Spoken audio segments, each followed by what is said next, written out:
Good morning, all my nerds in Nerdland. It is I, your slightly under the weather guide to the tabletop role-playing game nonsense.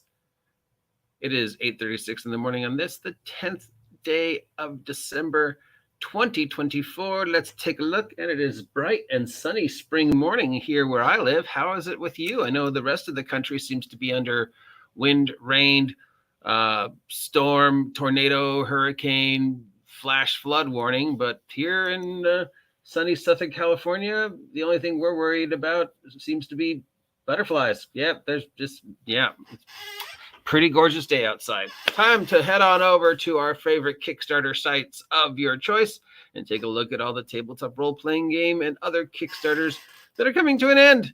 But you still have a chance to support them should any of these stand out to you. Sadly, nothing really standed out to me this week, but who cares what I think? You know, I might mention something that you think is the game of the year, and I'm like, I don't know, it doesn't really interest me. My opinion is just my opinion. Make up your own mind, guys. All right, so obviously the king of Kickstarter news is MCDM. It's first Kickstarter campaign closed. Why do I say first? Because there's hints he might do another one before the year ends. Not even 2 weeks into the year, and he's already talking about year-end Kickstarters.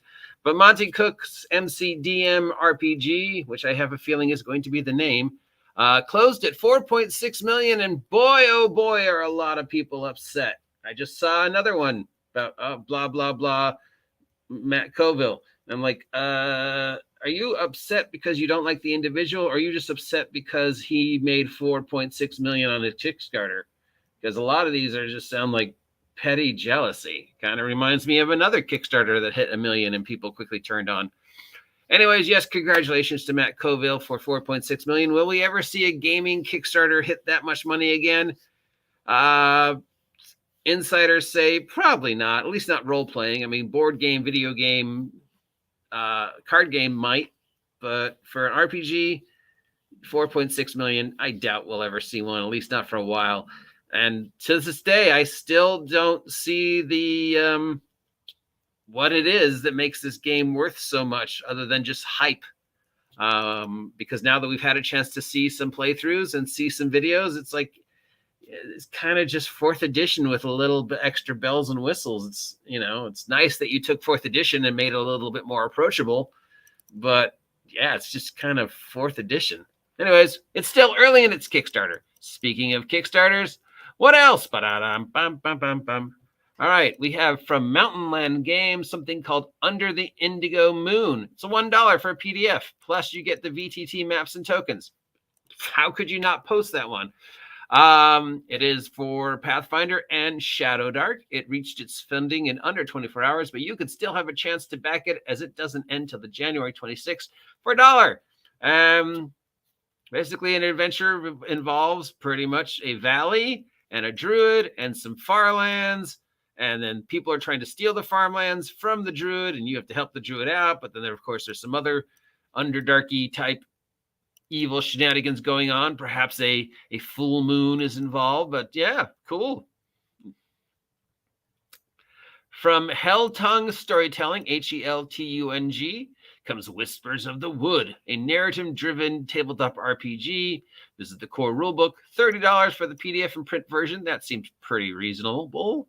This ends on January 23, and it's a minimalistic, which is a name I'm kind of getting tired of hearing. Role-playing game based upon 18th century history, Slavic and Germanic legends. The art of Arthur Rackham and the writing of Van Gogh. It's 80 pages with lots of options within a small book about you playing villagers who are going into the woods and dealing with things in the woods.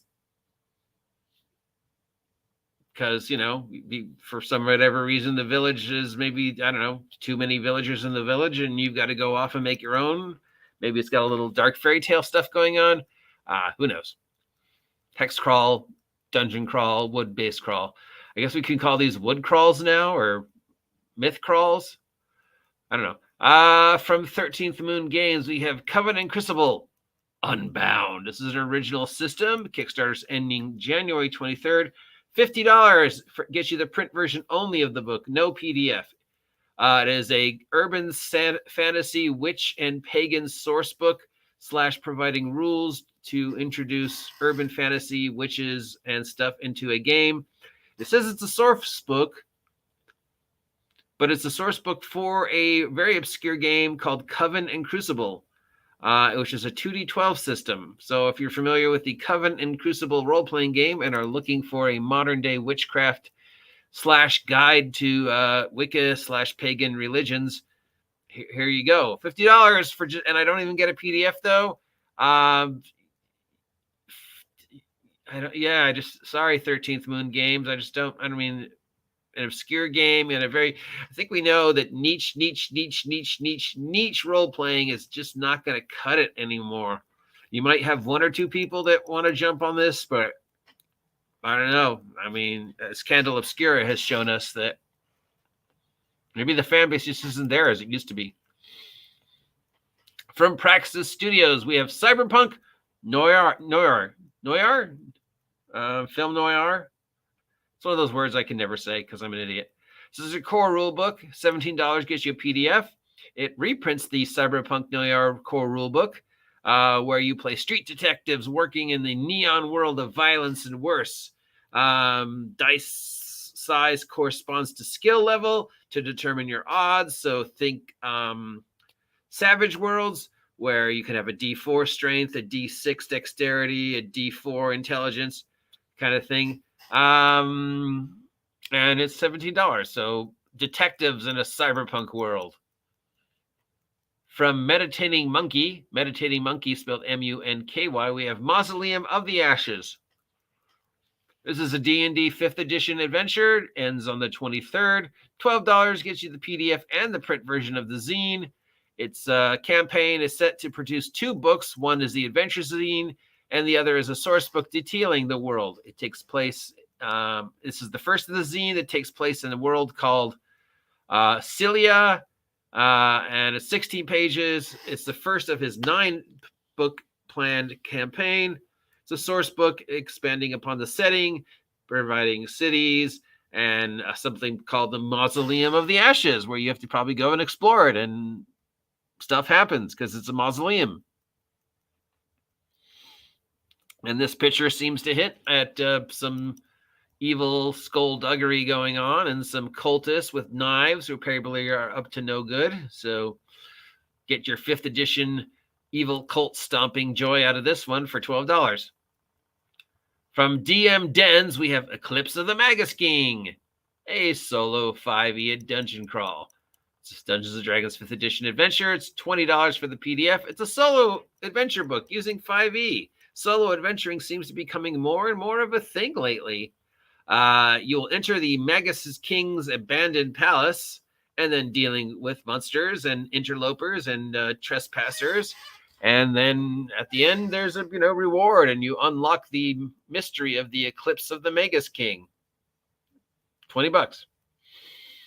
From Dragon Scale Games, we have Make 100 / Hidden Rooms and Secrets for 5e. Not Make 100 Hidden Rooms and Secrets for 5e. It's Make 100 / Hidden Rooms and Secrets for 5e. I'm not sure why you felt you had to use the slash, but okay. This is a D&D 5e map system. Well, pretty much it's just maps, so you can use it for anything. It doesn't say whether there's encounters or just their maps. The maps are designed as drag and drop, and everything you need, including details. So I guess it does include monsters encounters, but hey, $20 for a PDF and VTT with 100 rooms of various maps to torment player characters with. Why not? From Vesnia Lindsay, Vesenia, Lindsay, Lindesey. Sorry if I'm misplaying your name. We have the Deck of Many Pluses. This is for, well, basically any system that uses a deck, including Deck of Many Things or whatever. It's $30 for the print version, and you also get a box to keep it in. You get 22 cards to use as a prop. They don't provide any steps, but they may trigger some role-playing and adventure ideas. It's inspired by, obviously, the Deck of Many Things, but without the information on the back. So it's just cards, and then you pull the card, and hopefully it inspires something. And they all seem to be based upon this character called Pulses. That's this character right here, I guess. Sort of vaguely anime style. Speaking of decks, did you know that yesterday the cards for the Book of Many Things were finally available here in the United States? I know, but OGGM, I've seen videos where people claim they already have the cards. But notice in those videos, those people never showed the cards, but they claim they had it. Well, I can assure you, no, they didn't, because it didn't come out till today. And finally, from Bloat Zines, we have Broken Controller, issue number 1. It's a retro video game zine for $50 to get you all 4. And plus, it also gets you another zine called Retrostalgia. And it was, some of the articles were written by Egg Embry, who is the individual who provides us with all these links every week. So congratulations, Egg. Oh, God, guys. Yeah, I'm just having one of those bad head days, it sounds like. Egg Embry wrote some of the articles for this, so congratulations to Egg. And this obviously comes from the mind of Eric Bloat of Bloat Games. And he's switching, apparently, it looks like, from tabletop to video games and starting to redo books about reviewing video games and the love of retro video games and stuff like that, and including obscure video games like the Shadowrun video game. So if you appreciate the mind of Eric Bloat, and if you appreciate old video games, you can get this for $50, and that gets you 4 issues plus a new different one called Retrostalgia. And yeah, that's it. We've got Retrostalgia, Retro Gaming Zine. We've got deck of cards. We've got 100 rooms maps. You can get maps for free. We got Spooky Solo Dungeon. We got Spooky Haunted Mausoleum. We got yet another Cyberpunk. Let it go. Cyberpunk's over. We've technically passed the date of Cyberpunk, because the original date was Cyberpunk 2020, and then it was Cyberpunk 2024. Remember? It's passed, and I think it's 2027. I don't think we're going to hit Cyberpunk level technology over the next 5 years. So just let it go. Then we got this waste of money. Yeah, I mean, if I want to learn about paganism and witchcraft in modern day America, I could look it up on the internet. Another spooky forest game setting, and this one for Shadow Dark, and it's only $1. So yeah, this one is the only one I'd recommend because it's only $1. That's it for all the Kickstarter, crowdfunding, backer licks, whatever anything else you want to call these.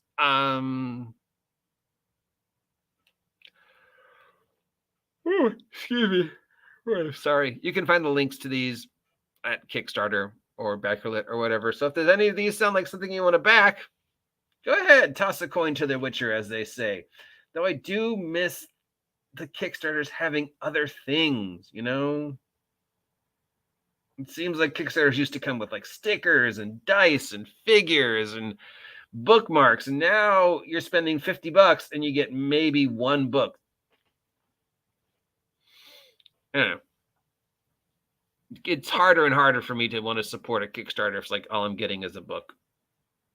I'm like, I don't really want the book. I'm just getting it because of that. I don't know. Maybe I'm just selfish. Well, listen to me. I'm obviously not feeling well and my brain isn't working. So make up your own mind, you damn kids. Till next time, I'm the OGGM. You know what to do if you appreciate this. I'll talk to you.